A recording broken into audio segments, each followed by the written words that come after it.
రెండో పెళ్లి అంటూ వస్తున్న వార్తలకు నటి సురేఖ వాణి ఫుల్ క్లారిటీ ఇచ్చారు. తనపై వస్తున్న ట్రోలింగ్ రూమర్స్ పై ఆమె ఏం చెప్పారో ఇప్పుడు తెలుసుకుందాం. తనకంటూ ప్రత్యేక గుర్తింపు తెచ్చుకున్న నటి సురేఖ వాణి గురించి ప్రత్యేకంగా చెప్పాల్సిన అవసరం లేదు. ఎన్నో సినిమాల్లో తన నటనతో ప్రేక్షకుల్ని ఆకట్టుకున్న ఆమె ప్రస్తుతం సినిమాలతో పాటు సోషల్ మీడియాలో కూడా యాక్టివ్ గా ఉంటున్నారు.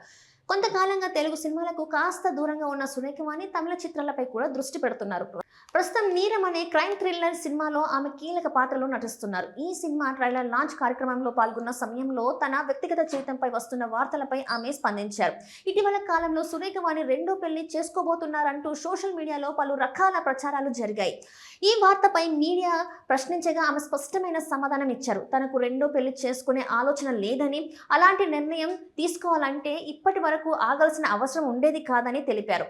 ప్రస్తుతం తన జీవితంలో తన కూతురు, తన కెరియర్ చాలా ముఖ్యమని తెలిపారు.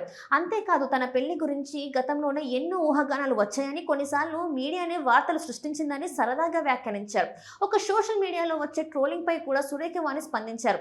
తనకు నచ్చిన విషయాలను, ఫోటోలను సోషల్ మీడియాలో షేర్ చేస్తానని, తన జీవితం గురించి నిర్ణయాలు తీసుకునే హక్కు తనకే ఉందని తెలిపారు. ఇతరులు ఏమనుకుంటారో అనే ఆలోచనతో జీవించడం ఎప్పుడో మానేశానని, తనకు నచ్చిన విధంగా జీవించడమే తనకు ముఖ్యమని తెలిపారు. సెలబ్రిటీల వ్యక్తిగత జీవితాలపై సోషల్ మీడియాలో వచ్చే వార్తలు చాలా వేగంగా వైరల్ అవుతూ ఉంటాయి. అయితే వాటిలో నిజానిజాలు తెలుసుకోవడం కూడా అంతే ముఖ్యం. ప్రస్తుతం సురేఖ వాణి చేసిన ఈ వ్యాఖ్యలు సోషల్ మీడియాలో చర్చనీయాంశంగా మారాయి. తనపై వస్తున్న రూమర్స్ కు ధైర్యంగా సమాధానం ఇచ్చిన ఆమె తీరుపై పలువురు ప్రశంసలు వ్యక్తం చేస్తున్నారు.